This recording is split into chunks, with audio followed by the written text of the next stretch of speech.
आपलं शहर आता स्मार्ट होतंय। मग तुम्ही कधी स्मार्ट होताय? स्मार्ट न्यूजचे YouTube चॅनल सबस्क्राइब करा, स्मार्ट बना। नोटिफिकेशनसाठी बेल आयकॉनवर क्लिक करा।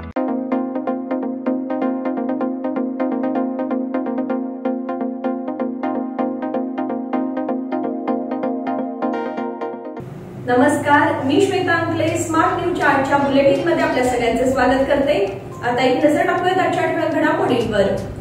सांगलीमध्ये कार कॅनॉलमध्ये कोसळून 6 जणांचा मृत्यू। प्रज्वल रेवण्णा यांच्या अटकेचे तिकीट कन्फर्म। बायपास विरोधातील स्थगिती उठताच जेसीबी दाखल। मतमोजणीच्या पार्श्वभूमीवर सोमवारपासून जमावबंदी। मनुस्मृतीच्या संदर्भात हिंदू जनजागृती समितीची मागणी। खानापूरच्या जवानाचे निधन। बेंकनहळ्ळीत घुमला शिवरायांचा जय जयकार। माउंट सिनाई महाविद्यालयातर्फे 10 विद्यार्थ्यांना मोफत प्रवेश। शाळांमध्ये डोनेशन घेतल्यास नोंदणी रद्द। नवहिंद संघाच्या अध्यक्षपदी नीता जाधव यांची निवड। या सगळ्या ऑफर्स मध्ये बेस्ट प्राइस भेटणार याची काय गॅरंटी? सगळेच गायब। म्हणूनच बीएससी देते लोवेस्ट प्राइस गॅरंटी। जर तुम्ही आमच्यापेक्षा कमी किमतीत सेम कपडे बाहेर कुठेही खरेदी केलात तर खरेदी केलेल्या किमतीच्या फरकाच्या दुप्पट रक्कम आमच्याकडून मिळवा। बीएससी द टेक्सटाईल मॉल मधून आताच खरेदी करा तुमची आवडती sari, ladies wear, men's wear, kids wear, तेही सर्वात कमी किमतीत। BSC the textile mall, Tilakwadi, Belagavi. आता पाहूया सविस्तर बातम्या। सांगलीच्या तासगाव मणे-राजुरी मार्गावर मंगळवारी मध्यरात्री झालेल्या अपघातामध्ये 6 जणांचा मृत्यू झाल्याची घटना समोर आली आहे। या दुर्घटनेत 1 जण जखमी झाला आहे। चिंचणी हद्दीत रात्री 1:30च्या सुमारास हा अपघात झाला। यावेळी ऑल्टो कार थेट तासारी कॅनॉलमध्ये जाऊन कोसळली। पाणी नसल्यामुळे हा कॅनॉल कोरडा होता, त्यामुळे वेगात असलेली ऑल्टो कार कॅनॉलमध्ये दणकन आदळली। या जबर धक्क्याने कारमधील 6 जण जागीच गतप्राण झाले, तर एक महिला गंभीररित्या जखमी झाली आहे। या दुर्घटनेतील सर्वजण एकाच कुटुंबातील असल्याचे सांगितले जाते। चालकाच्या डोळ्यावर झोप आल्याने त्याला डुलकी लागली असावी आणि कार थेट कॅनॉलमध्ये जाऊन कोसळली असावी असा प्राथमिक अंदाज आहे। या दुर्घटनेतील मृतांमध्ये 3 लहान बालकांचा देखील समावेश आहे। प्रज्वल रेवण्णा यांच्या अटकेचे तिकीट कन्फर्म। खासदार प्रज्वल रेवण्णा यांच्यावरील गंभीर आरोपाचे प्रकरण आता नव्या वळणावर येऊन ठेपले आहे। भारतात परतल्यानंतर त्यांना कोणत्याही क्षणी अटक होण्याची शक्यता निर्माण झाली आहे। प्रज्वल रेवण्णा यांनी आता जर्मनीहून बेंगळुरूला येण्यासाठी लुफ्तांसा एअरलाइन्सचे बिझनेस क्लासचे तिकीट बुक केले आहे। ते जर्मनीतील म्युनिच येथून बेंगळुरूच्या केम्पेगौडा आंतरराष्ट्रीय विमानतळावर पोहोचतील। यापूर्वी त्यांनी 31 मे रोजी सकाळी 10:30 वाजता एसआयटी समोर हजर होणार असल्याचे व्हिडिओ स्टेटमेंटही जारी केले होते, परंतु प्रज्वल रेवण्णा यांचे विमान 31 मे रोजी मध्यरात्री 12:30 वाजता बेंगळुरू विमानतळावर पोहोचणार असल्याने ते 1 जून रोजी सुनावणीला उपस्थित राहण्याची शक्यता आहे। बायपास विरोधातील स्थगिती उठताच जेसीबी दाखल। हलगा मच्छे बायपास प्रकरणी शेतकऱ्यांनी सुमारे 1.5 दशके चालवलेल्या लढ्याची धार शेतकऱ्यातील फुटीमुळे कमी होताना दिसत आहे।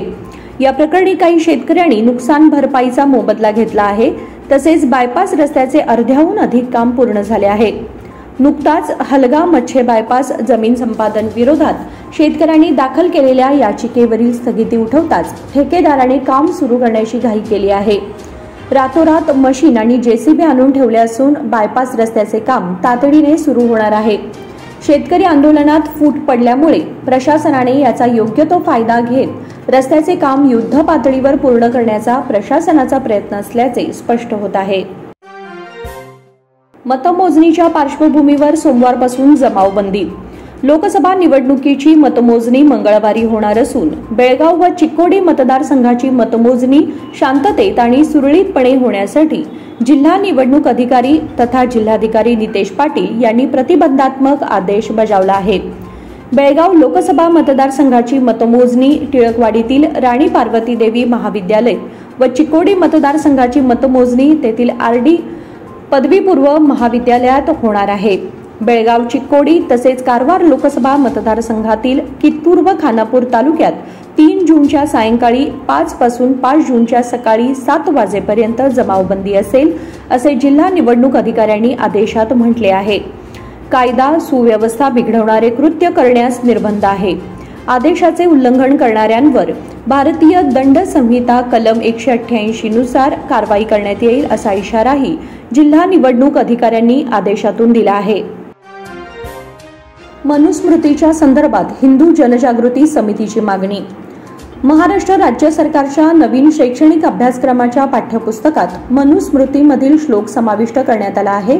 मात्र तथाकथित पुरोगाम्यांनी, त्यातही सनातन धर्माच्या विरोधात सातत्याने भूमिका घेणाऱ्या जितेंद्र आव्हाड यांनी विनाकारण सामाजिक वातावरण कलुषित करण्यास प्रारंभ केला आहे.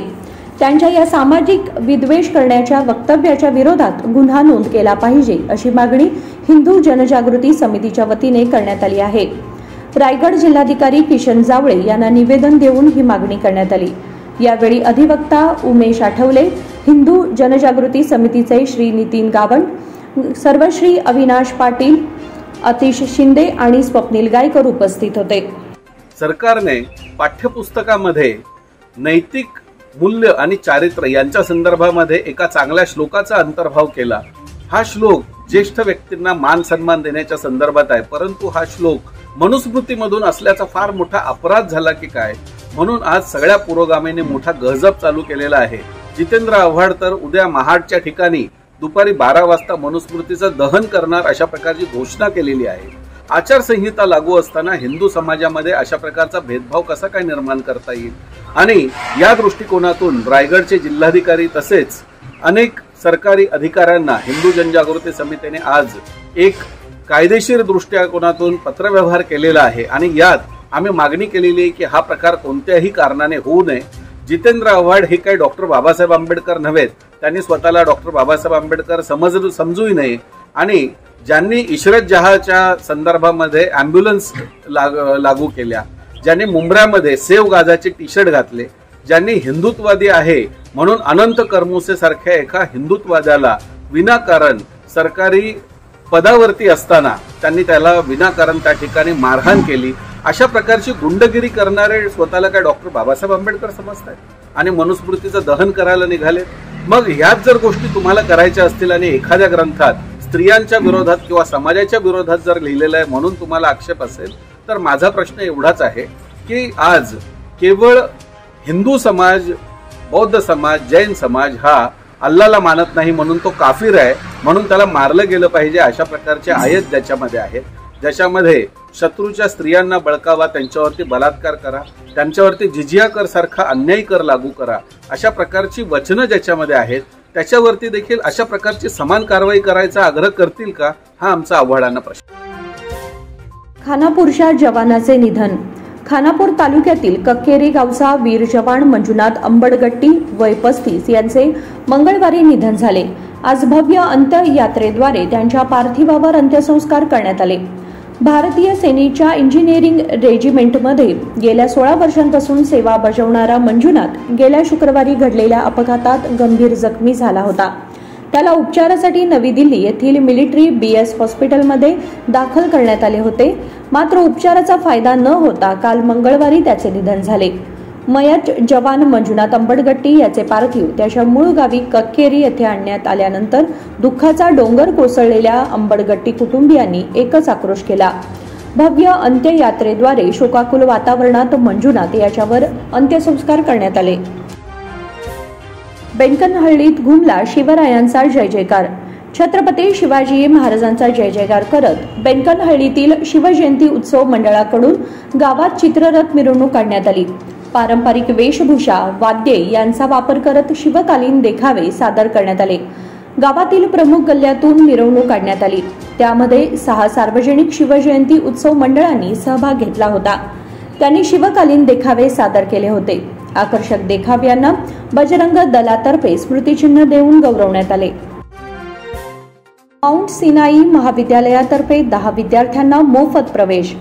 2023-24 शैक्षणिक वर्षासाठी 10वी परीक्षेत 95% आणि त्याहून अधिक गुण मिळवलेल्या 10 विद्यार्थ्यांना माउंट सिनाई महाविद्यालयात विनामूल्य प्रवेश दिला जाणार आहे.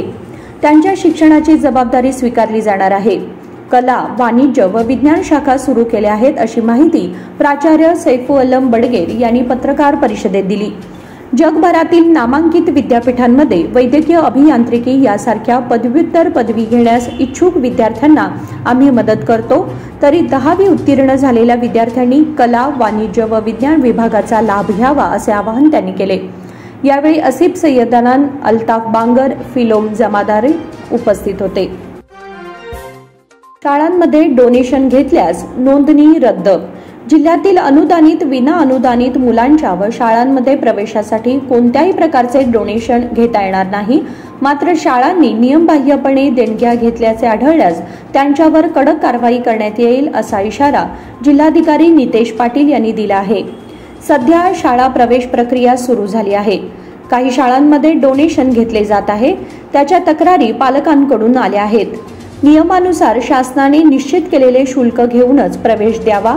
देणगी बेकायदेशीररित्या मिळाल्यास RTE कायद्यानुसार अशा शाळांची नोंदणी रद्द करण्याची कारवाई करण्यात येईल असे जिल्हाधिकाऱ्यांनी स्पष्ट केले आहे. नवहिंद संघाच्या अध्यक्षपदी नीता जाधव यांची निवड. नवहिंद महिला प्रबोधन संघाच्या अध्यक्षपदी नीता जाधव यांची तर सचिवपदी संध्या हुंद्रे यांची निवड करण्यात आली. संघाची वार्षिक सर्वसाधारण सभा नवहिंद भवन येथे नुकतीच झाली. या सभेत ही निवड करण्यात आली. सभेच्या अध्यक्षस्थानी नवहिंद क्रीडा केंद्राचे अध्यक्ष शिवाजी सायनेकर होते. प्रास्ताविक सेक्रेटरी आनंद पाटील यांनी केले. सभेत विविध पत्रकांचे वाचन करण्यात आले. संध्या हुंद्रे यांनी ताळेबंद नफा तोटा पत्रकाचे वाचन केले. अनेक विषयांवर चर्चा होऊन ठरावांना मंजुरी देण्यात आली. यावेळी नवहिंद पतसंस्थेचे अध्यक्ष प्रकाश अष्टेकर, नवहिंद मल्टीपर्पज सोसायटीचे अध्यक्ष नारायण जाधव व प्रियदर्शनी महिला सोसायटीच्या अध्यक्षा माधुरी पाटील यांनी विचार मांडले. मावळत्या अध्यक्षा नम्रता पाटील यांनी नूतन अध्यक्ष व उपाध्यक्ष यांचे स्वागत केले. बातमीपत्रामध्ये वेळ झाली एक छोट्याशा विरामाची. पुढे जाऊ नका, बादरा स्मार्ट न्यूज. इन सभी ऑफर्स में बेस्ट प्राइस मिलेगी, इसकी क्या गारंटी? सब गायब, इसीलिए BSE देता है लोएस्ट प्राइस गारंटी. अगर आप हमसे कम दाम में सेम कपड़ा कहीं और से खरीदते हैं तो खरीदी हुई कीमत के फर्क की दुगनी धनराशि हमसे पाइए. BSE द टेक्सटाइल मॉल से खरीदिए अपनी पसंदीदा sari, ladies wear, men's wear, kids wear और यहाँ तक की होम फर्निशिंग भी, और वो भी सबसे कम कीमत में. BSE the textile mall, Tilakwadi, Belagavi.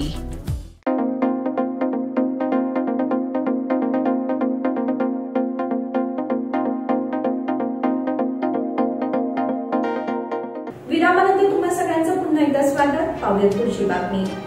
सरकारी शाळांमध्ये विद्यार्थ्यांना गणवेश उपलब्ध करून देण्यास विलंब होणार असला तरी यावर्षी इयत्ता 6वी व 7वीच्या विद्यार्थिनींना चुडीदार उपलब्ध करून देण्याचा निर्णय घेतला आहे. लोकसभा निवडणुकीमुळे गणवेश वितरणासाठी आवश्यक असलेल्या कापडासाठी निविदा प्रक्रिया राबवण्यास विलंब झाला आहे. त्यामुळे यावर्षी विद्यार्थ्यांना 1 महिना उशिरा गणवेशाचे कापड उपलब्ध होणार आहे. यावर्षी 6वी पासून पुढील इयत्तेत शिकणाऱ्या विद्यार्थिनींना चुडीदार देण्याचा निर्णय घेण्यात आल्याची माहिती देखील शिक्षण खात्याने दिली असून गणवेश वितरणाला अधिक दिवसांचा विलंब होऊ नये याची दक्षता घेतली जाईल अशी माहिती देखील देण्यात आली. युद्धकला बालसंस्कार शिबिराची सांगता.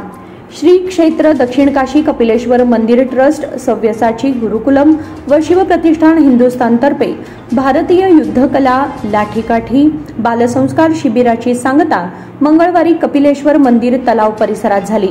कपिलेश्वर मंदिरचे सर्व ट्रस्टी व इचलकरंजी शिवप्रतिष्ठान हिंदुस्थान प्रमुख महाजन गुरुजी यांच्या हस्ते दीपप्रज्वलन करण्यात आले. बसवण कुडशीतील बाल शिवाजी लाठी प्रमुखांचा सत्कार करण्यात आला. मंदिरातर्फे प्रशस्ती पत्रक देऊन मुलांना गौरवण्यात आले.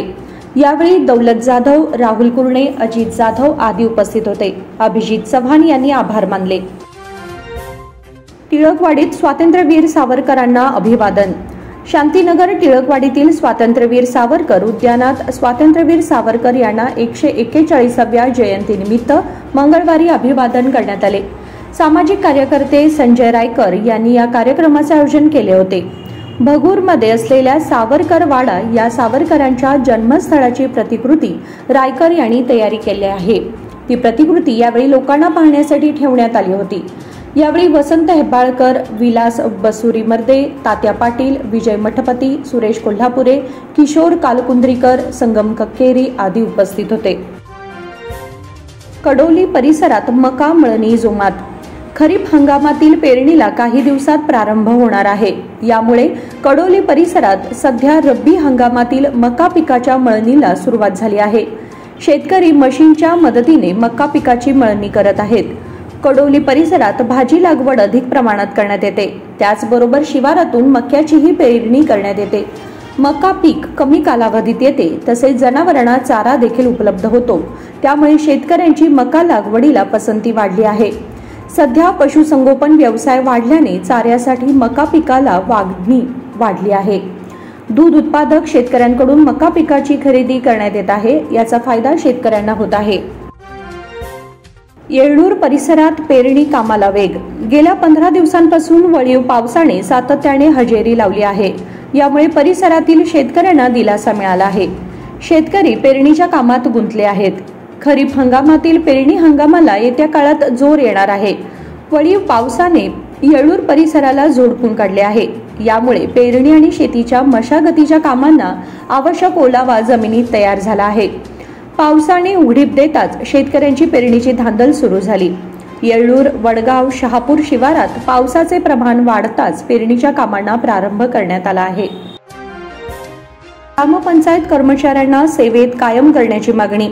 कर्नाटक सरकारने ग्रामपंचायतीतील कर्मचाऱ्यांना कायमस्वरूपी सेवेत घेण्याचे आश्वासन दिले होते, मात्र या निर्णयाची कार्यवाही अद्याप झालेली नाही। त्यामुळे सरकारने या कर्मचाऱ्यांना केली तातडीने सेवेत कायम करावे अशी मागणी राज्य ग्रामपंचायत नोकर संघाने मंगळवारी तालुका पंचायत कार्यकारी अधिकारी रामारेड्डी पाटील यांच्याकडे केली आहे।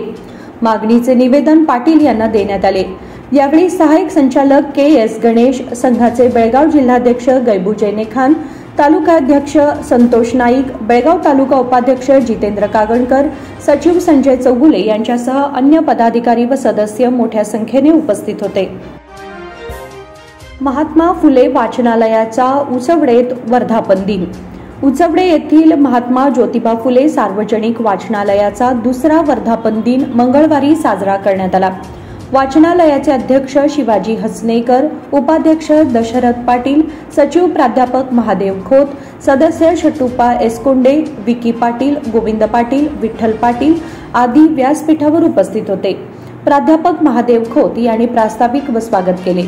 10वीत प्रथम व द्वितीय क्रमांक मिळवणाऱ्या विद्यार्थिनींना शैक्षणिक साहित्य देऊन गौरवण्यात आले। ट्रकच्या धडकेत युवक गंभीर जखमी। बेळगाव वेंगुर्ले या मार्गावरील सुळगा गावाजवळील पेट्रोल पंप नजीक दुपारी 2च्या सुमाराला एका ट्रकने एका दुचाकी वाहनाला समोरून धडक दिल्याने युवक गंभीर जखमी झाला। रोहित कृष्णा शहापूरकर, राहणार कल्लेहोळ असे त्याचे नाव आहे। रोहित हा बेळगावहून आपल्या कल्लेहोळ या गावाकडे निघाला होता, तर बेळगावच्या दिशेने भरधाव वेगाने ट्रक चालला होता। दुपारी 2ची वेळ असल्याने मळेकर्णी देवीच्या आमराईकडे जाणाऱ्या भाविक भक्तांची ही मोठी गर्दी या रोडला होती। याच गर्दीतून वाट काढत हा ट्रक साईडला जाऊन या शहापूरकर यांच्या दुचाकीला जोराने धडक दिल्याने अपघातात तो जबर जखमी झाला।